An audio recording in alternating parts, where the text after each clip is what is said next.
हरियाणा में जनता की जेब पर असर डालने के लिए, उस पर बोझ डालने के लिए अब चीनी भी आ गई है, क्योंकि चीनी के भी रेट अब बढ़ गए हैं।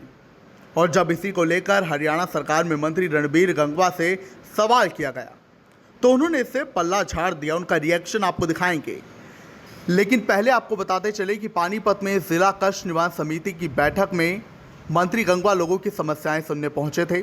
उनके सामने कुल 15 शिकायतें रखी गई और इसके बाद आपको बता दें कि जब पत्रकारों ने सवाल किया चीनी के बढ़े हुए रेट पर, तो उस पर मंत्री जी क्या बोले वो आप सुनिए ज़रूर। लेकिन पानीपत के सिविल अस्पताल में जो शर्मनाक घटना घटी उस पर भी वो क्या बोले आप ये भी सुनिए। 15 शिकायतें थी, जिनका 8 शिकायतों का मौके पे ही निपटारा किया गया है और बाकी जो शिकायतें हैं उसके लिए अधिकारियों को कहा गया है कि अगली मीटिंग के अंदर वो रिपोर्ट लेकर के आएंगे।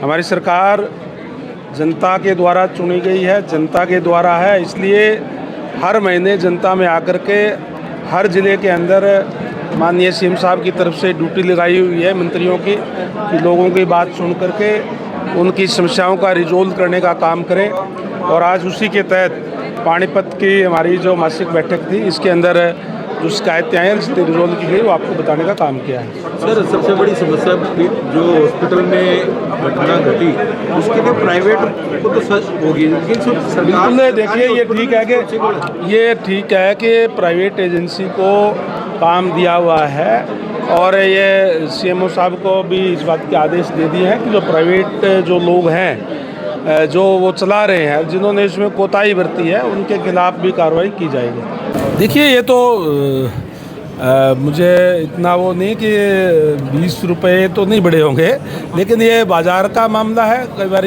घटते रहते हैं बढ़ते रहते हैं और कोई भी इस तरीके की कोई ज़्यादा होती है तो उसकी व्यवस्था भी सरकार करती है। सर, सफाई कर्मचारियों की मांगे क्यों नहीं मानी जा रही? लगातार जिस प्रकार से आंदोलन कर रहे हैं, शहर के आम नागरिक बहुत परेशान हो रही है। इसमें हमारे यूएलबी मिनिस्टर और माननीय सीएम साहब के भी संज्ञान के अंदर है, उनसे बातचीत चल रही है, जल्दी मामला सॉर्ट आउट कर लिया जाएगा। देखिए ये बात ठीक है कि हमारा नारा है कि हर घर में नल और नल में स्वच्छ जल, माननीय प्रधानमंत्री जी के आदेश से हमारा डिपार्टमेंट उसको साकार कर रहा है। हम 2 तरीके से पानी देते हैं, एक तो नहर आधारित और दूसरा ट्यूबवेल आधारित। और हमारे पास 2 तरीके की समस्याएं भी हमारे सामने आई है।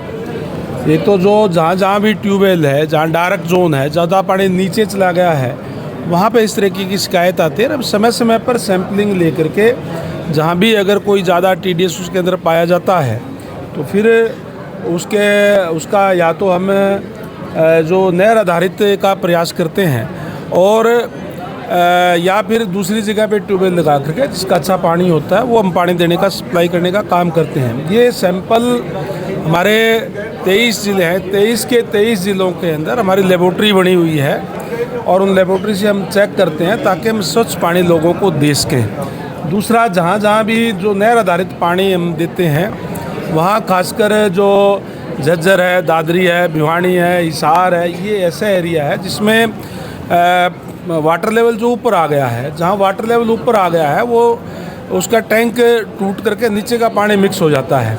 ये नेचर का है, कुदरती है और उसके लिए हमने लगभग 450 टैंक ऐसे हैं जिसमें हमारे एकदम से ख़राब हो गए। पिछले साल जैसे ही वो पानी आया था उसके हमने सबके एस्टिमेट बना लिए हैं।